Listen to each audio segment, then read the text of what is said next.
Hello, everyone, and welcome to the first Pax Dei live stream. We're so excited to be running this event and showcasing the latest latest build of the game for the first time publicly. This is a huge. So happy to be sharing it with this amazing community. A little bit about me. I'm Olam, a community dev working on Pax Dei. You may have seen me or members of my team across Discord replying to your messages and answering questions.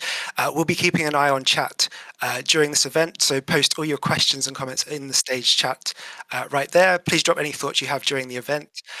Joining me on stage is Sulka, Chief Product Officer at Mainframe, and Peter, Lead Game Designer. Just before we get started today, just the parameters of how the event's running today. It's going to be about 30 minutes long, could go longer depending on questions and other things that we have in mind. We'll be showcasing the current build of the game. We'll do our best to answer questions, but our focus today is on showing you the game itself, as I'm sure many of you are eager to see. Sulka and Peter, I'll hand over to you for any questions before we jump into Pax Day itself. Sure. Yeah. Hello, everyone. We're massively thankful for you joining us today for this first live stream of Pax Day. Super excited to show you what we've got so far and give you a glimpse into this build, which we'll be using for alpha.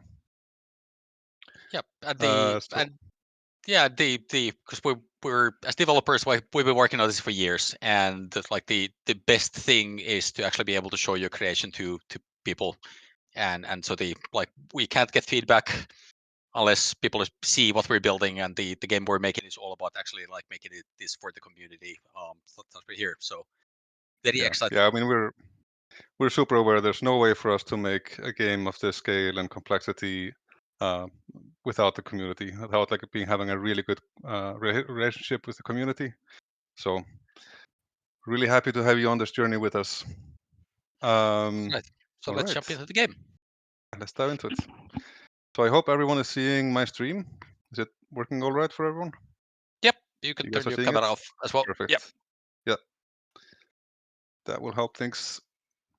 All right. So the world we'll be looking at today is a world that's been inhabited by a lot of folks in our friends and family test recently, and it's currently ongoing. So all of the buildings that you see here are actually built by players from modular pieces, and we'll show you some of the building gameplay in a moment. But essentially, this whole village here has mostly been built by a single clan, so multiple people working together for thousands of hours and coming up with all kinds of ingenious ways of building these buildings. Some of them are fully built, others are kind of still work in progress, and they're still kind of tinkering with it and kind of planning things. Planning the village basically.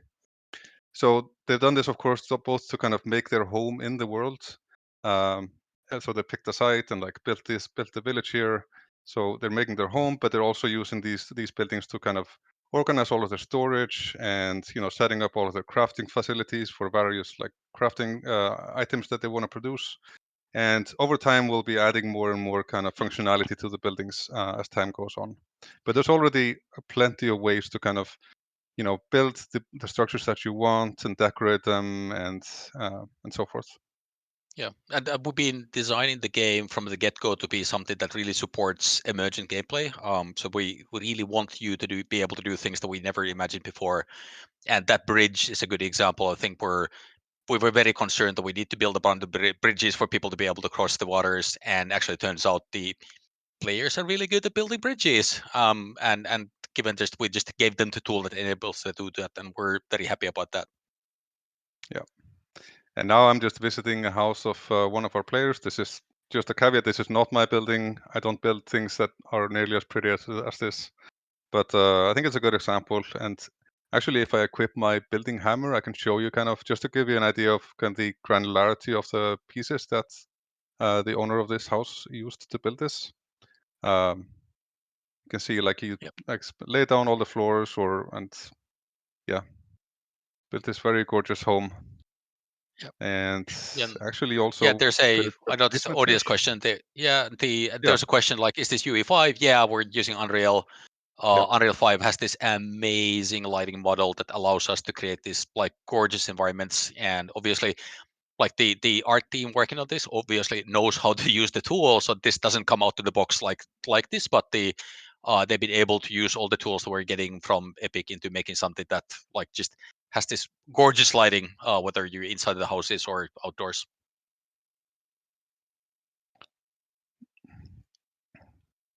Yeah, there's also, I think there's a couple of like smaller groups of players that have kind of built adjacent to the village. And actually, my clan, we decided to build out a small neighborhood just a little bit further down the river. So we're gonna go over there and show you some more gameplay. Yeah. And hey, can you quickly give us a glimpse of the arena that seems to be built on the other side of Oh yeah. the river? Yeah. So here, the other thing that like so the art team that we have working on the team, like the game, they're always blowing my mind in like some of the detail that we have here. So if you see the stonework that is touching the water, it actually gets this effect on it where there's algae growing on the stone, that is applied based on like things being built into water. And like the I don't know where they come up with the ideas for actually like adding these little details that make the things you're building into the world seem to fit the environment better, but they just do this thing and it makes the game. We've just already got a gorgeous. few questions, specifically regarding player building. Snorty's asked, will there be structure maintenance to reduce the global amount of structures? Will structures degrade over time? For example, if the algae starts climbing up the walls? We currently don't have plans to do that, no. But there are so many different things that you can kind of optimize your structures for that we've already seen, and we kind of expect that players will be continuously kind of tinkering with and like re-optimizing based on the needs of the, what the clan needs, or like people who join their village or small community.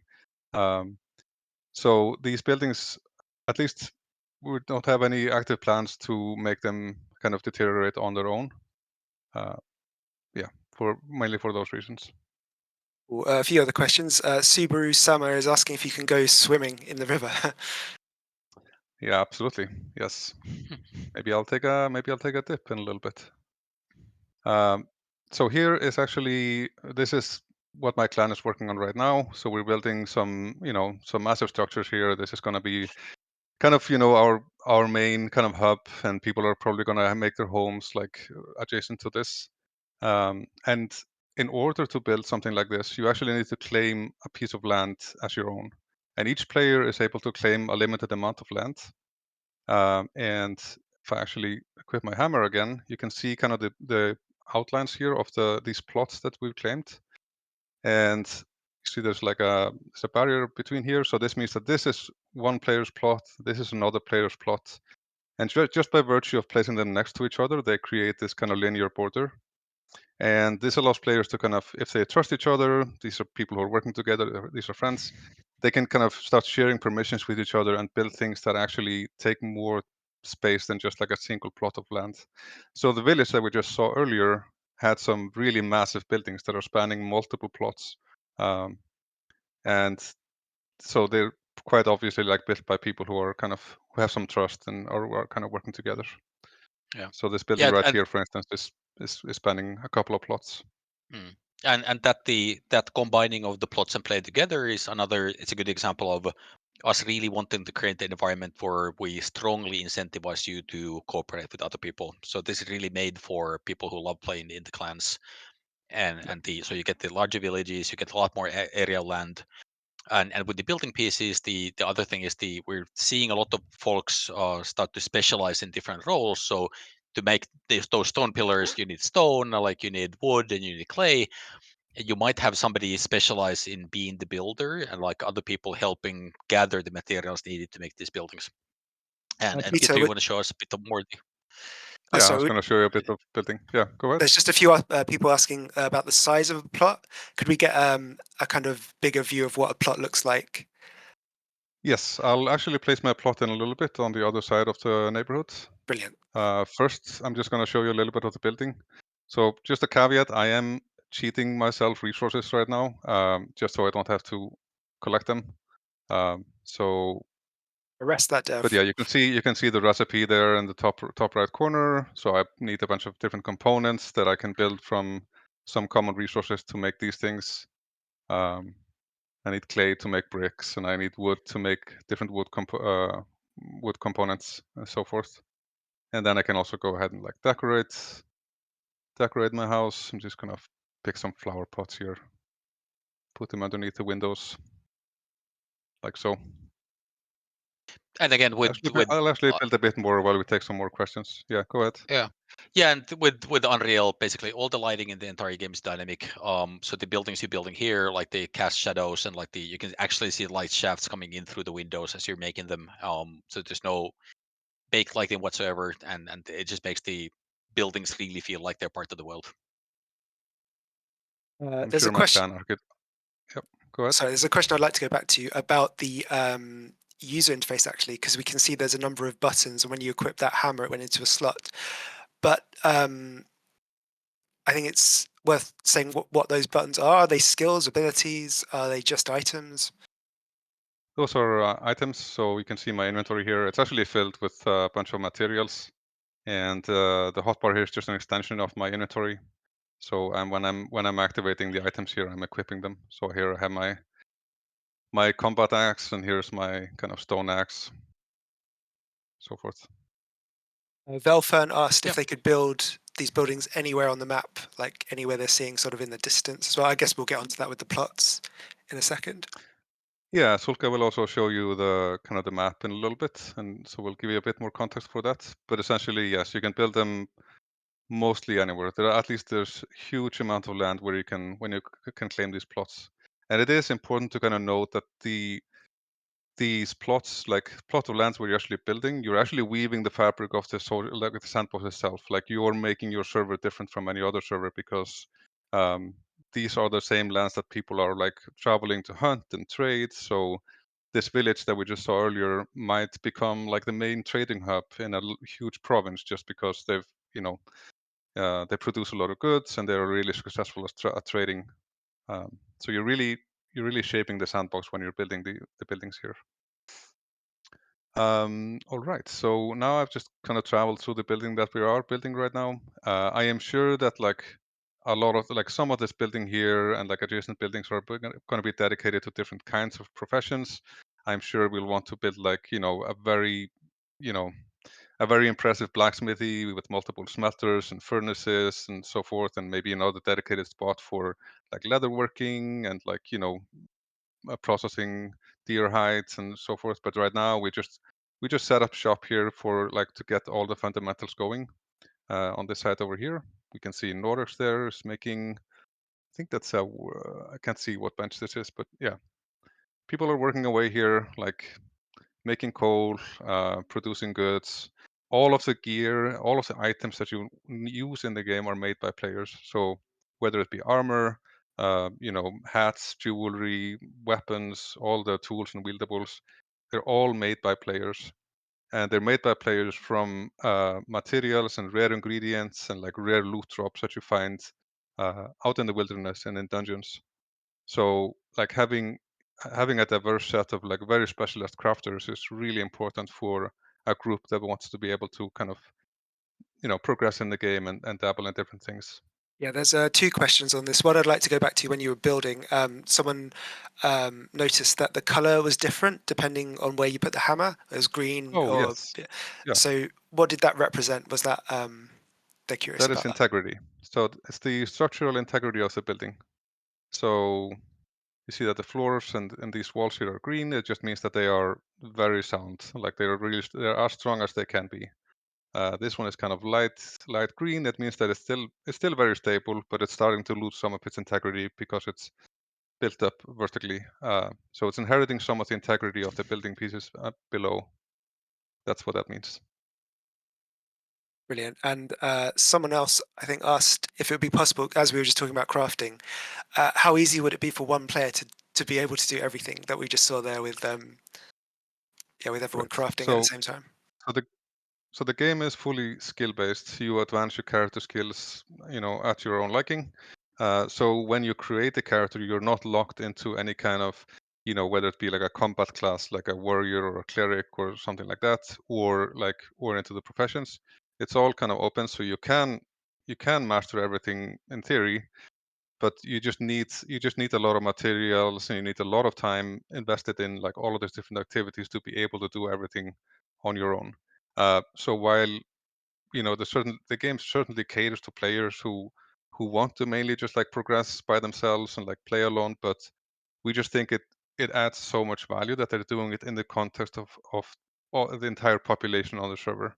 So you might be somebody who would want to like kind of live on their own as a hermit somewhere in the wood, and like I mean that in a very positive way. Like you might want to you might want to be the hunter who lives in the woods, and you provide meat and skins, and you also do some blacksmithing, but you're probably going to be trading with people who live in the village.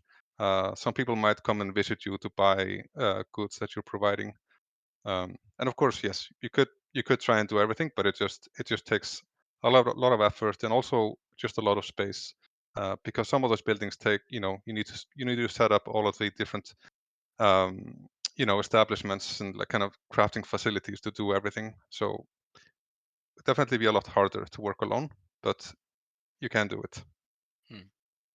Yeah, I guess a question basically on the economy. As Peter said earlier, like everything is made by the players. We're allowing people to trade. So it's this game is going to be fully player driven in terms of the economy. It's going to be you're going to be in control. You're going to be cooperating with people. If you're really good at producing something, you're probably going to be making like selling that or like helping other people like make those things. So yeah, again, we're making an environment where cooperating or like working with other players is going to be the key and drive the entire game. So I am at a place now where I actually want to place my plot because I haven't made use of it yet. So you can see when I'm in this mode here with my hammer, I get this bird's eye view where I can see like exactly what amount of land I can claim.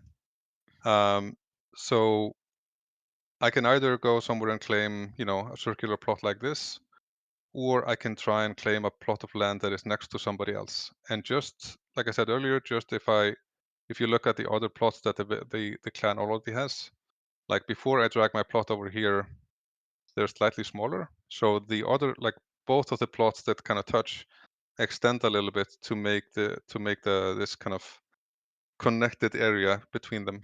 So it's like a soft incentive for people to actually build something together. So now I placed it. I can also release it again and move it somewhere else if I want to, but I'm going to place it and give my clan privileges so they can all now like build here and set up shop. Brilliant. Just on plots themselves. So would this be instance, for example, could someone from the surrounding village come to this house and kind of see it being built as it is currently? Absolutely. I mean, like I said, we're building inside the sandbox that everyone else lives in. So um, the house here and everything inside of this kind of is open for visitors. People can come and visit, but there are also, we also have some permissioning on some of the interactables, like some of the crafters and crafting tables and like the smelter. We don't want people to come and like steal the goods that we're producing, and also the chests. They're also locked, but we can share them with our friends and clanmates. But yeah, I was just visiting somebody else's house earlier, for instance, and of course they had a lot of chests in there that I couldn't steal from. They were locked. You didn't even try. I didn't even try. Also because I'm good. At least in public. Okay, cool. There's a few more questions, or we could move over. Yeah, we could maybe answer a couple more questions and then switch to Sulka. Up to Cool. you. So we're seeing a lot of people asking about the economy and currency and money and things like that. Where do we stand at the moment in this build? For the in-game economy, we don't have it enabled at the moment. So like, but there's going to be gold coins that you can find and use them for trading. But they will coincide with some other features that we're going to introduce very soon. But it's not in this build yet. Yeah, that includes like tools for players to basically set up markets to trade. So yeah. So I think a I lot of think people we're all waiting for you to shoot. Yeah, I'm gonna embarrass myself here. I just missed the first one. He's Now no I was shot. he's no Robin Hood, people. But players have No. noticed. People in chat have noticed the road as well. So is that something players built, or what is that road exactly? These roads here were laid by previous civilizations that have fallen in the world. So they're pre-existing and can be found in the world. So these were not laid by players, no. But we also have noticed the building blocks obviously allow people to also make roads in the villages, and we're seeing that happen as well. And I think we'll probably want to make that system more robust in the future, because it seems that Yeah, there's the a way lot of play desire to actually make roads. absolutely. The way players are laying down roads right now, like, it's definitely functional and actually looks quite good, but we haven't added those like specific building blocks yet, but we're working on them. Yep. Soon enough. Yeah, people ask about the in-game sound. So there is, I think I'm not sure if you're not streaming or like did we tone down the music, like the audio on the game quite low. But there definitely is audio on the game. Like there's both music and VFX or like the SFX Yeah. on the. Yeah, hopefully we'll hear them in your stream. Yep. Yes. Yeah, and I guess lots of questions regarding the PC specs. We don't have the finalized yet. Sorry about that. We're still like as people have been saying in the chat, like we're still optimizing this. We do want the game to be running on lower spec that you would expect this kind of graphics to actually run. So this is not going to require the very latest NVIDIA, although, like, of course, if you have the latest card, it's going to run more possibly than on the slower specs. But yeah, like this is something that we're actively working on and actually testing across different PC specs right now to come up with the final list. Someone's asking if we can see the inventory UI again. Let's maybe hand it over to Sulka. I know Yeah, you I can show you some of you had that. some plans to show that. Yeah. So I'll stop my stream and you take over. Yep. All right. Cool. Hey, so welcome. So I have a different character here. I've been playing the game for some time, so I actually have some gear, and I can show you the inventory a little. So basically, here's the main grid of things I have in my inventory, but there's also the view to equip things on my character. And we have a system that allows you to work quite a lot and mix and match everything freely. So different pieces of armor, like different pieces like clothing, jewelry, and buildables. You can basically what you find, uh, some of it is going to be purely decorative, but there's going to be a lot of items that actually do affect the capabilities of your character in the combat. And actually in PvE and PvP, while the game itself is classless, so there's no classes, it's skill based. The gear that you're wearing is going to have a fundamental effect on your capabilities in the combat. And this also includes the foods that you're eating, the potions you're carrying. So the consumables and gear together effectively form the class that you are performing at any given point. And there's going to be like once you start adventuring the world and going into like some locations that give you the loot drops that the Peter was talking about, you will be able to manufacture gear that gives you capabilities that you don't have as a new player. And I guess I could show you like basically like I could put on this plate armor and like get a bit different look. And the thing here is again the art team's been doing an amazing job at putting like this incredible level of detail into everything that you're crafting and making and pouring. So expect basically to be blown away by the craftables. This is on a level of detail that you typically don't see in games. And we're still only now getting started. We're working on a like patch to the game that actually adds a lot of gear in the near future. Um, and like I guess let's look at the world a little. So we're currently location of the world that we were in here is called Ardennes. And this is one of the what we've been calling the heartlands. And the heartlands is effectively a valley that allows the players to be building the villages. And like what, so when you create a new character, your character is going to be appearing in one of these heartlands. And like on my map, it's basically like it's an area inside of the red border. And if we zoom out a little, this is a map of a single province. Uh, and each one of the provinces that we have in the game is about like roughly 100 square kilometers, of which maybe 80-ish is playable area. And each one of the provinces has 6 of these heartlands that are like interconnected, and you can like walk around in this whole area. And you can walk between the provinces, so there's gateways between the provinces. So the entire like 4 times 80 square kilometers, so basically around 350 square kilometers world, that's all playable. You can be able to access all of it. And there's areas that you will want to visit in all of them. So this is a massive, massive world for you to explore. And each one of the icons here on the map is basically a PvE site of different descriptions. So there's a lot of places that for you to go to, including some of them leading to dungeons. So there's like people have been asking about PvE. There's a bunch of PvE here, even though this build doesn't necessarily focus on the PvE. But if you're into actually like leveling up or like the developing the character and like getting a bit of gear and like being able to go to um like PvE adventures that are enabled by you progressing, that totally is part of the game as well. And we want to be very deep on that. Sulka, 2 questions on the map and the scale of the world. First of all, a lot of people asking about transportation. As you said, that's a huge world. Is there transportation at the moment for helping people get around?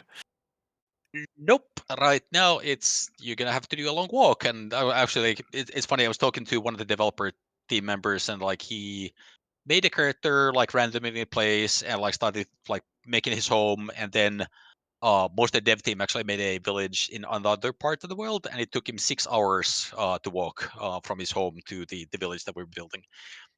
So there's going to be like considerable amount of walking to be done if you want to explore everything. But we absolutely do want to add features there as well. I guess we'll talk about that a bit later, before too long. But yeah, and if you look at the map, actually, it's difficult to get the like idea of the scale really just looking at the map. So let's take a peek in the world. So here, I'm looking at a castle. This is actually player built. So few crazy folks they've been building this castle on top of the mountain. And it's taken them a lot of effort to do that, because the amount of time it's taken them to ferry actually the building materials on top of that mountain has been pretty huge. So like massive respect to the people who had the patience to do that, but they produced something that looks pretty amazing. And if we start walking to the other direction, you can see the actual, like, this is just, I'm basically only seeing within the one heartland that I just showed on the map. So and like each one of these locations, everything you see here is actually accessible for you to walk into and see. So the world really is huge. And once we get to the ledge, you can actually see the village that Pietro was just looking into. So the other thing that in addition to the world being gorgeous and the team doing an amazing effort at that, our like tech folks have been like, I don't know how they do this. The rendering distances to which we can show the world are amazing. So if you're building a village, you can actually literally go up the mountain that you're building next to, look down into the village and see everything you built at long distances. And this also means that when you're exploring and you bump onto things that other people have been making, you can see those to long distance. And this is something like unlike any game what has done it before. And like actually the one other thing I was thinking of pointing out, like the ruin that you see on the top of the castle, or like the top of the mountain, that's one of the PvE locations that you see as a ruin on the map. So you're going to be seeing those to quite long distances as well. So if you see an interesting thing in a hard to access location, that might be a tip for you to go visit somewhere.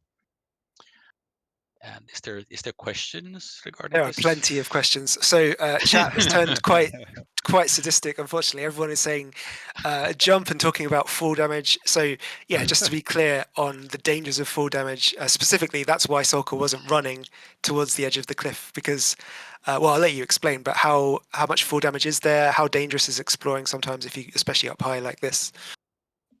There is fall damage. Yes, I would not recommend jumping down. Can be very, very lethal. And should someone take a little stumble and unfortunately die, what happens to all their items and gear at the moment?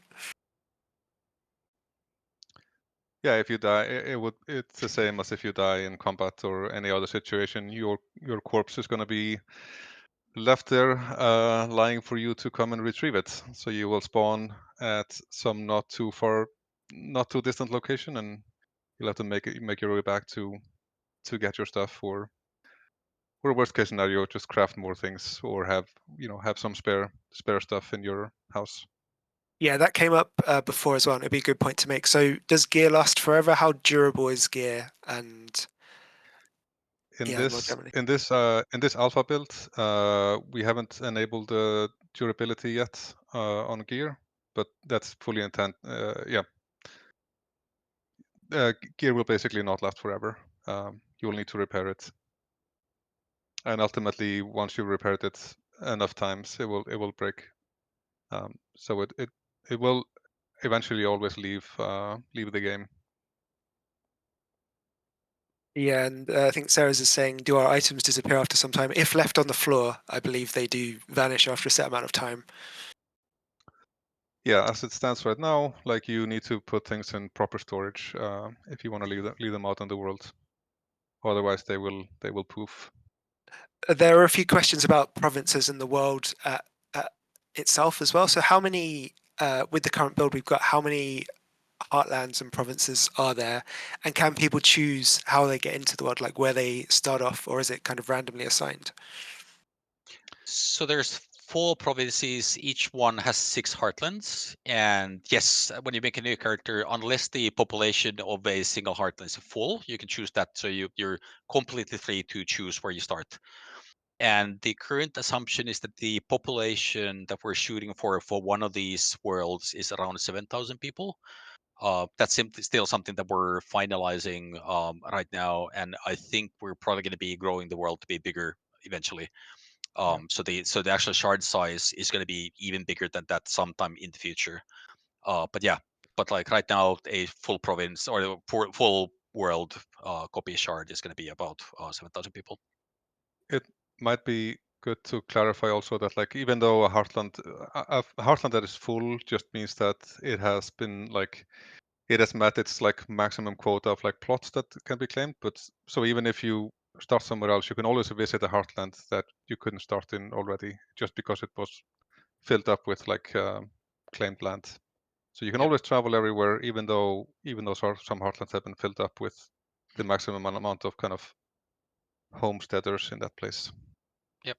And people asking again, like, yes, the provinces are connected. You will be able to like travel the entire world. There's no Yeah, limitations to they're that. all interconnected.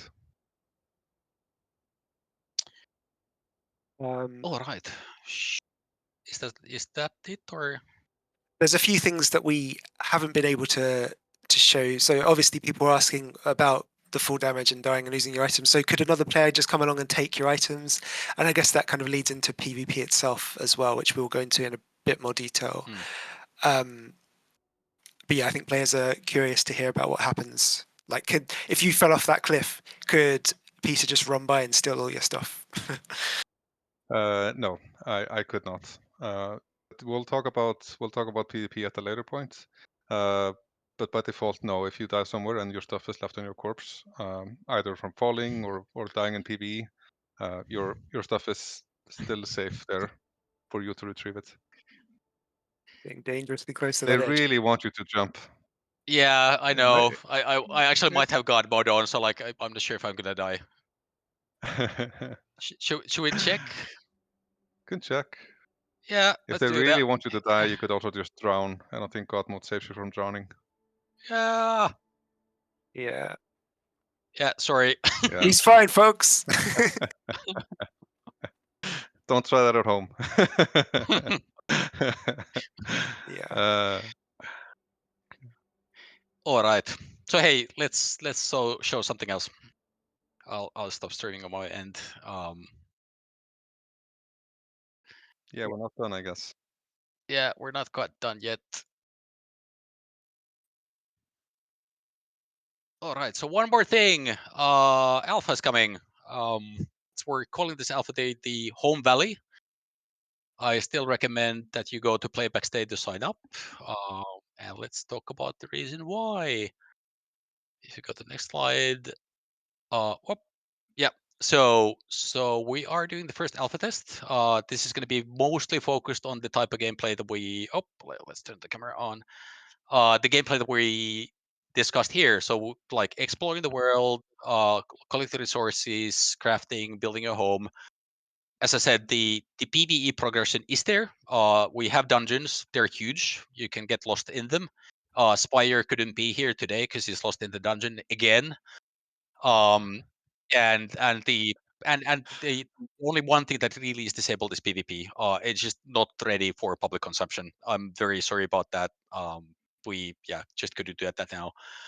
But it's coming. Like we definitely do want to have PvP in the game, and we want that to be something that people will enjoy. So let's talk about when alpha when it's gonna open next Tuesday. We're gonna fill an entire shard. So this is gonna be thousands of people. Sadly, I'm sorry. There's a lot more you who want to participate, so we can't possibly fit everybody in. But we are still like open to people signing up. So we're gonna be the randomization who gets to participate is going to happen at the very last minute. So it's still possible to go to Pax Dei and like sign up. I would recommend you put in the friend code. That is beneficial. Please do that.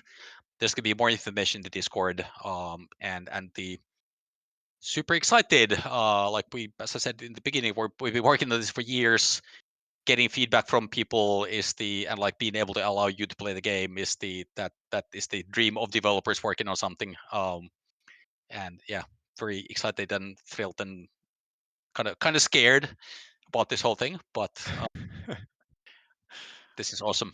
Yeah, the build you're going to be playing is exactly the one that we just showed you. This is the final build for this Tuesday.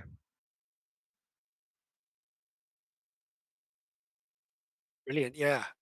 So we still have some time for some further questions or anything like that at this moment.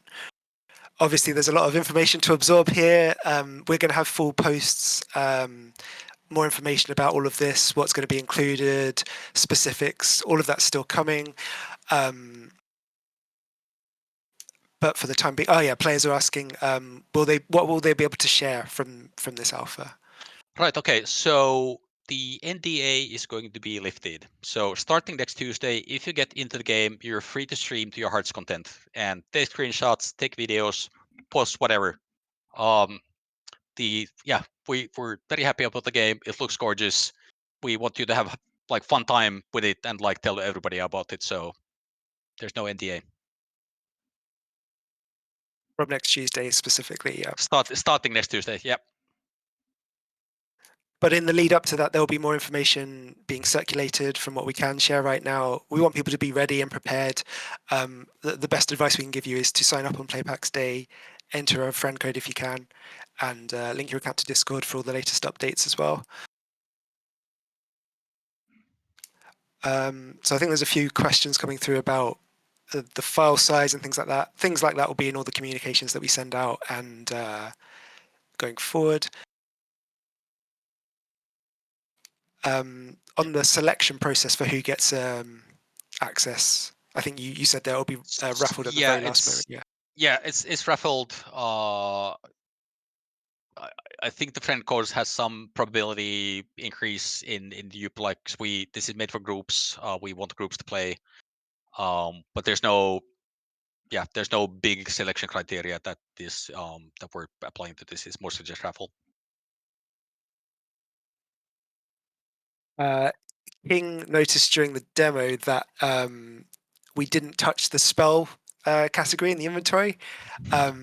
Is there a reason for that, and where is that system in this build? There is a handful of spells that you can access in the game at the moment. There's more incoming. We talked about, like we are kind of hard at work working on kind of combat and item progression, and especially like spells and special abilities. So we're fully aware that like some of the spells that are currently in the game are underwhelming. It's not the focus of the test at the moment, but they're there. You might find some. But we'll talk a lot more about spells and combat in the kind of coming weeks and months. And the spells, I guess as I implied earlier, like they're going to be a lot about the gear that you craft. So if you want to be a spellcaster, actually, like it's going to be like the things you wear, the things you wield are going to be the ones that actually affect the spells that you'll be able to cast. Fairy is asking if we get to see a dungeon. Sulka, I think you touched on that in that it's going to exist in the alpha, but the systems in place aren't. Yeah. So you'll be like you'll be able to go into dungeons. I'm sure there's going to be a lot of people streaming from behind, like for actually who get to play. So there's going to be you'll be able to see the dungeons very soon. We're not going to be showing them today. And I guess the first quest for people is going to be able to find where the dungeons are. In that huge There world are we many. just saw. We promise. You have to find them. There's a few other questions. Seeing as clans are going to be so important in arranging and setting up settlements, what kind of options are there for clan administration and organization? We didn't really go through it in the demo, but in terms of applying for a clan. So in the game, there's basically you can create the clan. There's a clan finder interface, so you can join a clan. You probably want to talk to people that you meet in the world because you will want to be building villages together. So absolutely, clans are important. There's tools in the game for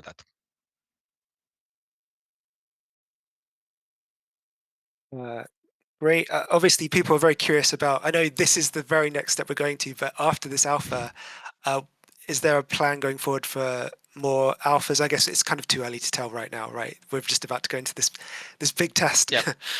Yeah, let's do this first. So obviously during the alpha, like we're gonna be like looking what you do, like super curious to get all the feedback, and that's gonna inform the what we do in the future.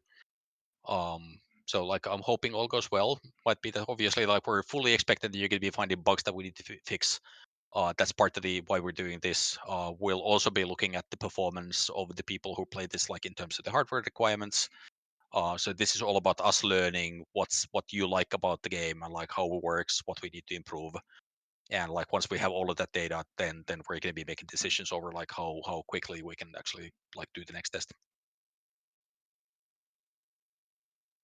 And I think one of the final questions people keep asking about fishing as obviously a preoccupation. Is that in the build currently? Yeah, no, Not I'm yet. sorry. Like it's my favorite thing. I'm an explorer fisher when I play MMOs. Sorry. It's everyone's favorite thing. It's one day.